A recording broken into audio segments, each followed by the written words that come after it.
I accepted an invitation to go to El Salvador, but it was to a peaceful El Salvador. I don't think I really believed the prediction that Leonel Gomez Vives made that the situation was going to become what it became. I came back from overseas really angry and radicalized also. I believed that I was going to a quiet, rather mysterious Central American backwater, and where I would improve my Spanish and learn something about the culture out of which the poetry that I was translating arose. While I was there, the situation that we now know of as the war began. I came back in March, March of '68. Exactly 22 years ago. Last Saturday, right. And in April, Martin Luther King was shot dead. Then in June, Bobby Kennedy was murdered. And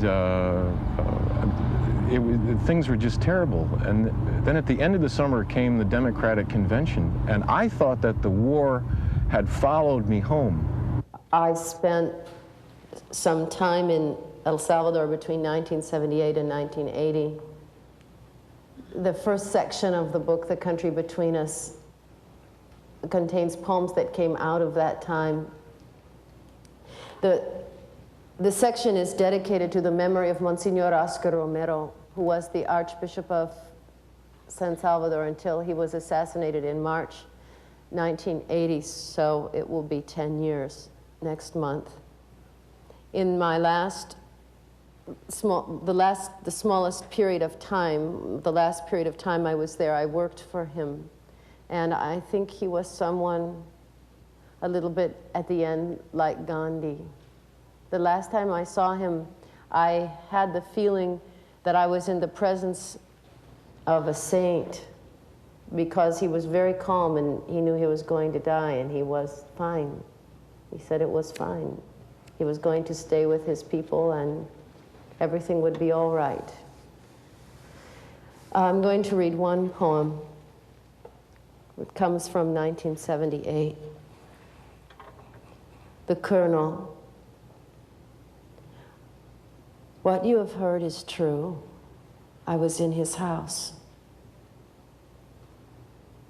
His wife carried a tray of coffee and sugar. His daughter filed her nails. His son went out for the night. There were daily papers, pet dogs, a pistol on the cushion beside him.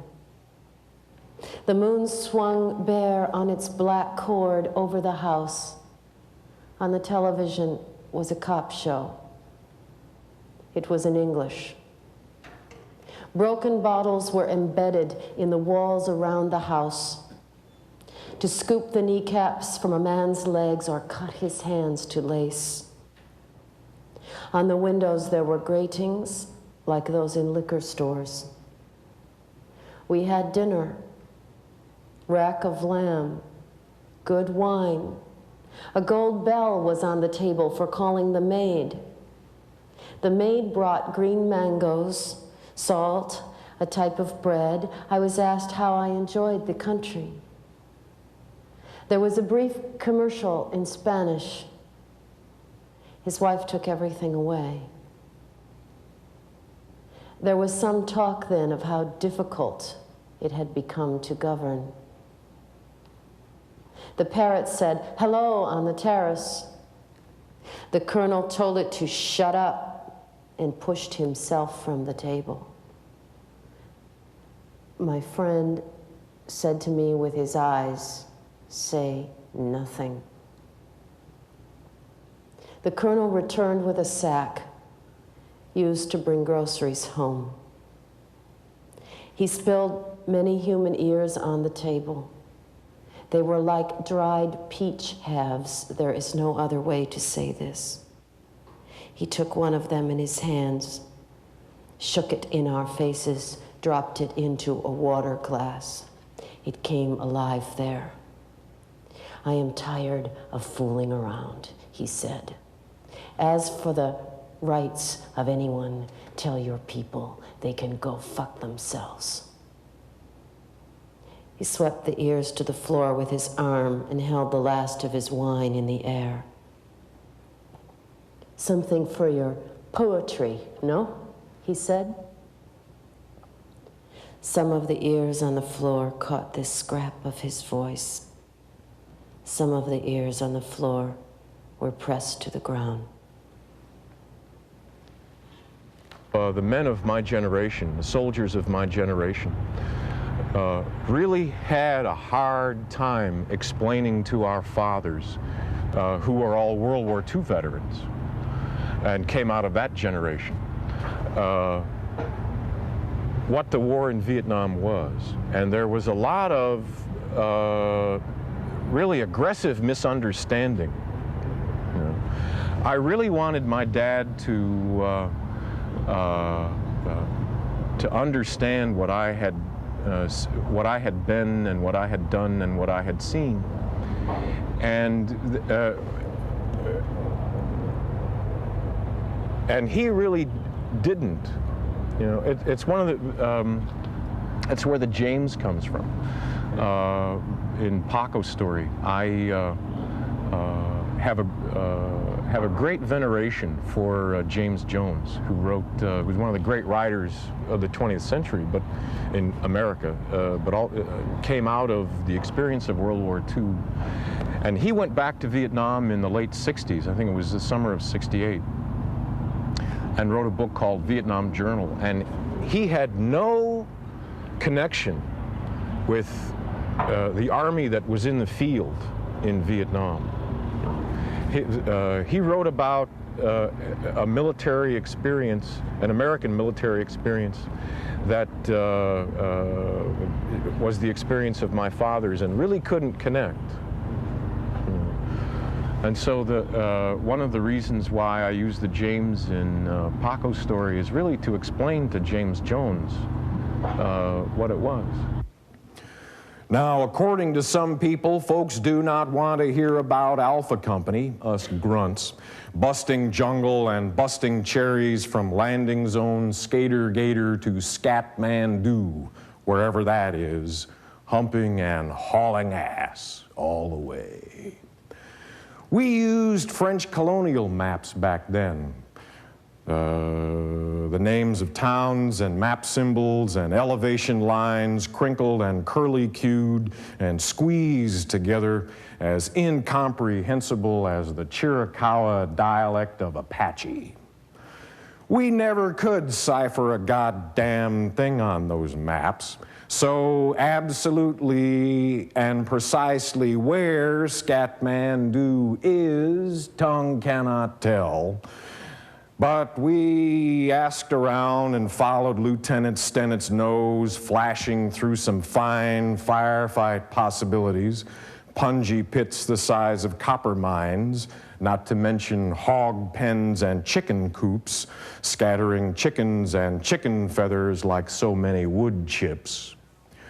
We made it to the downtown square in Scatmandu and back to LZ Skater Gator in an afternoon, singing snatches of arias and duets from Simon Boccanegra and the Flying Dutchman at the top of our socks. But what we went there for, no one ever told us. And none of us, what was left of us that time, ever bothered to ask.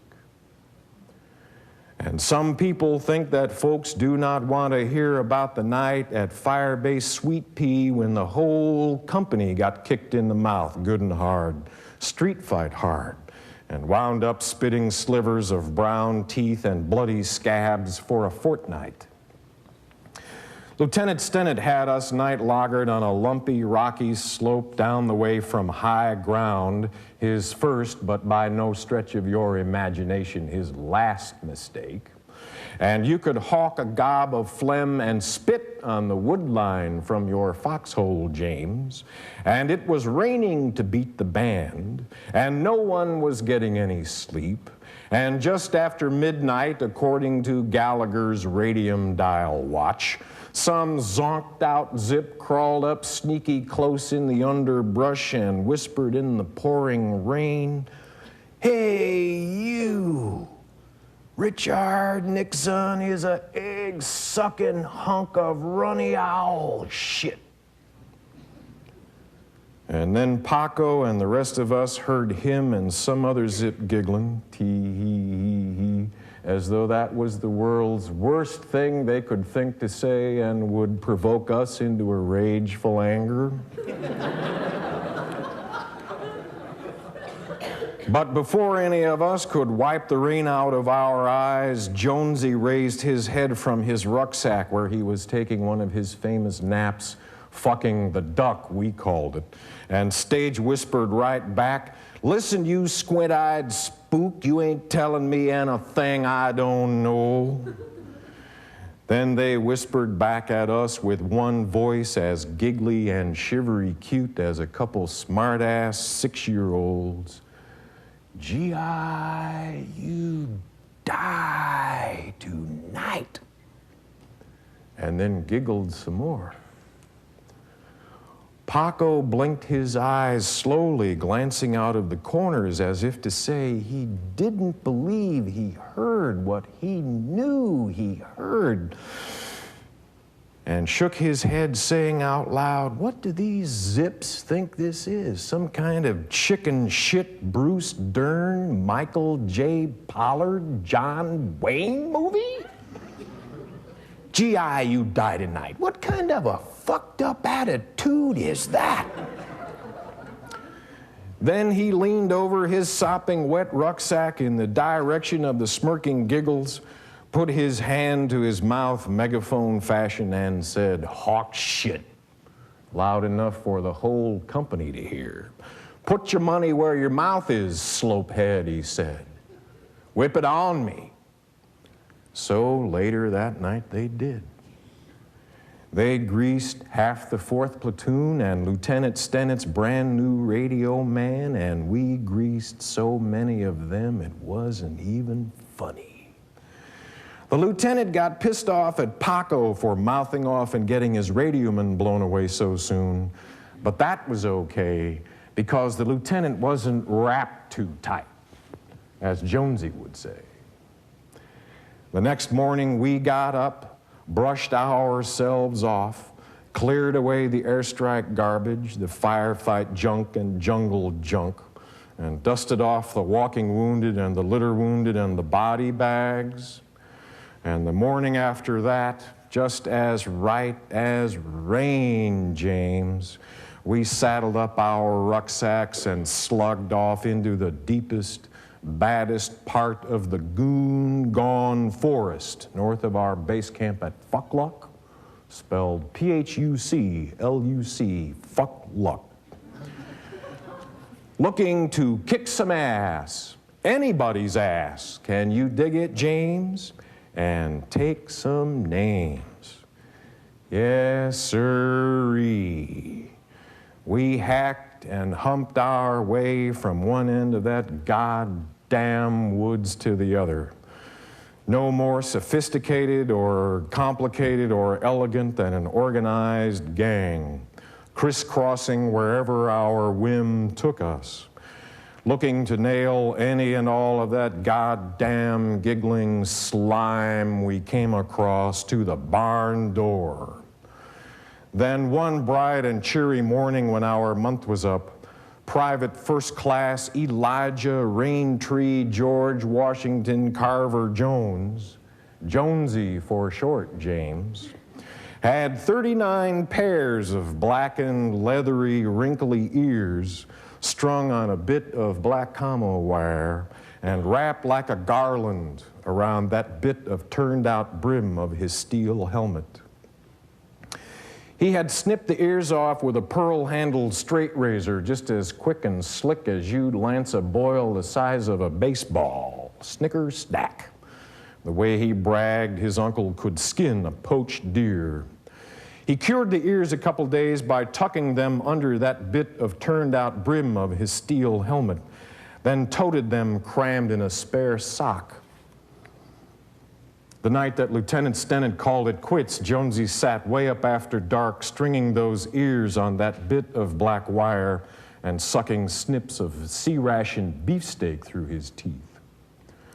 And the next afternoon, when we finally humped through the south gate at Fuckluck, you should have seen those rear area motherfucking house cats bug their eyes and cringe every muscle in their bodies and generally suck back against the buildings.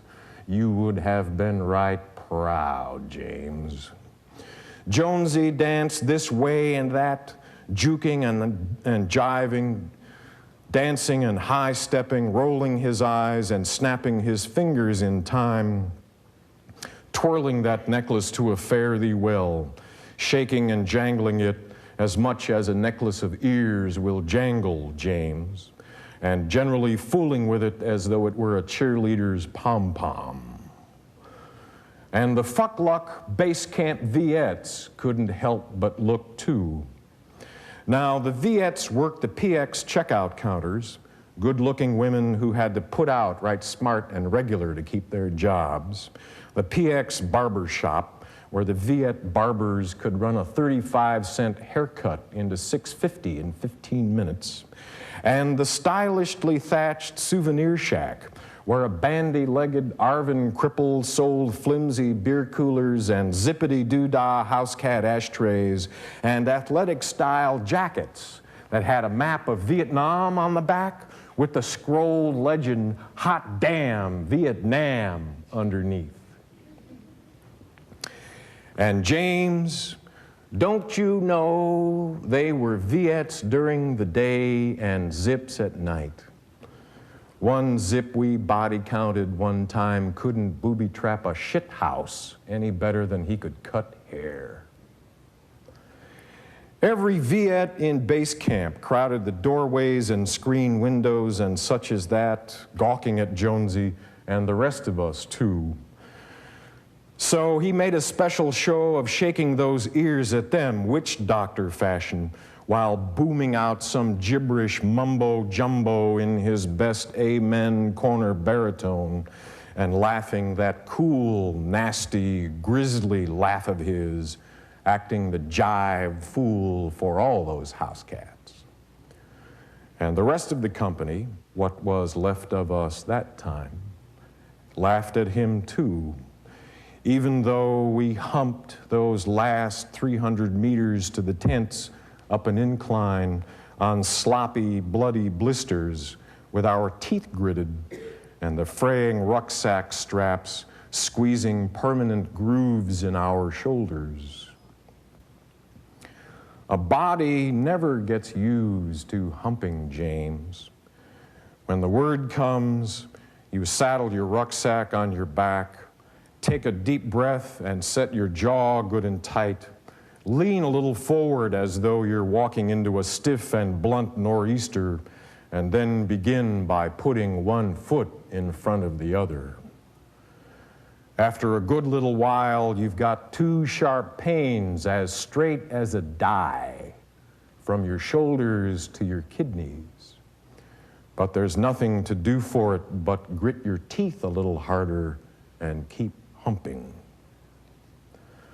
And swear to God, James, those last uphill 300 meters were the sorriest, God-damnedest 300 motherfuckers in all of Southeast Asia. Captain Courtney Culpepper, who never missed a chance to flash his West Point class ring in your face, that ring the size of a Hamilton Railroad watch, never sent the trucks to meet us at the gate, said, hump that far, might as well hump the rest.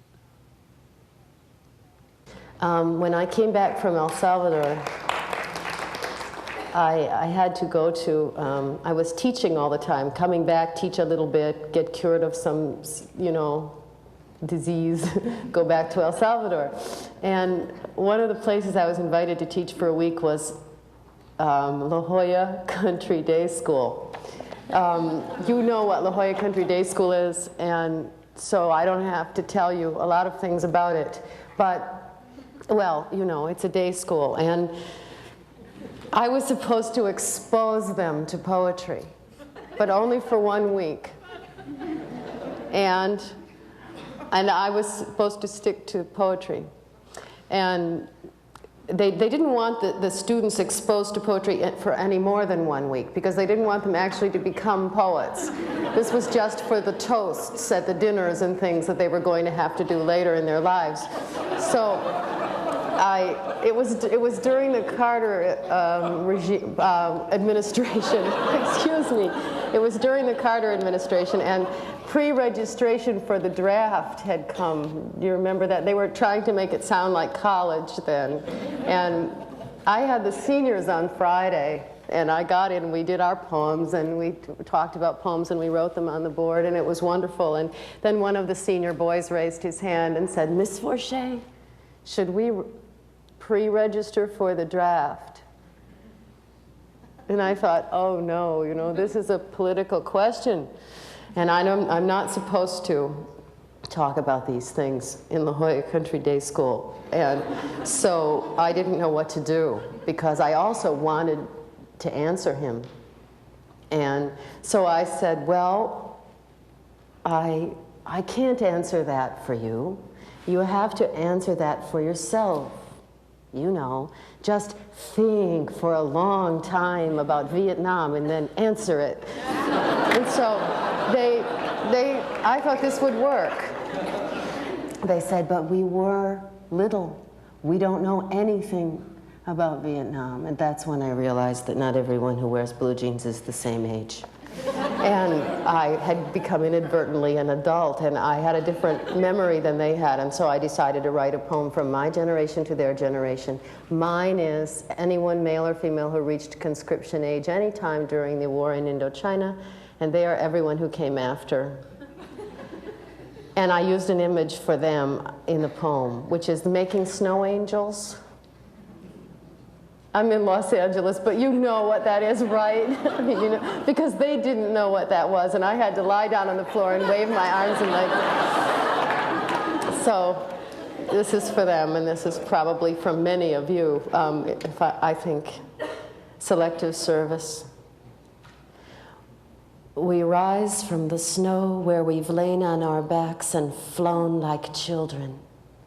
From the imprint of perfect wings and cold gowns, and we stagger together, wine-breathed, into town, where our people are building their armies again, short years after body bags, after burnings.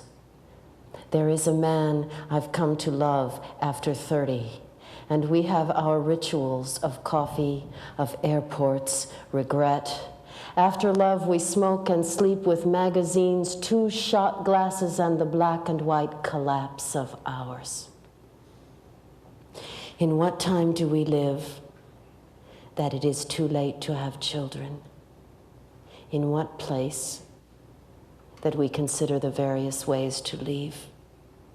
There is no list long enough for a selective service card shriveling under a match, the prison that comes of it, a flag in the wind eaten from its pole, and boys sent back in trash bags. We'll tell you. You were at that time learning fractions. We'll tell you about fractions. Half of us are dead, or quiet, or lost. Let them speak for themselves. We lie down in the fields and leave behind the corpses of angels. I would say that I perceive at times my life to be a kind of path that I'm to discover as I go along. And at times, I know it might sound strange, but at times it seems that everything that happens was entirely meant to happen. And that I both have something to do with it and don't. And that I'm both electing and responding. And it's perfectly possible to say, no, I'd rather be safe, I'd rather stay here, I'm not going to do this. I don't think that my inclination is, my moral inclination, my spiritual inclination is to say yes to that which presents itself. Skip the books, skip all that. If someone asked me, you know, what do you want out of all this, I'd say I want an apology. I want someone to say that they were sorry that this happened and it should never have happened. The Soviet government told the troops that fought in Afghanistan that the war was a mistake and it should never have happened. And one of the generals had this unprecedented news conference. This was a couple of months before they pulled the troops out. And a press conference for the international press, and somebody asked him whether the war in Afghanistan was a mistake.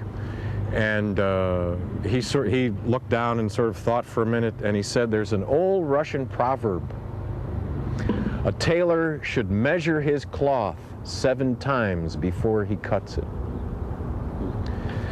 And I cannot imagine, I mean, knowing William Westmoreland, I cannot imagine William Westmoreland saying anything as eloquent or elegant as that. And I would like an apology, and it's never going to happen. Not in. I'd like to hear it before I die.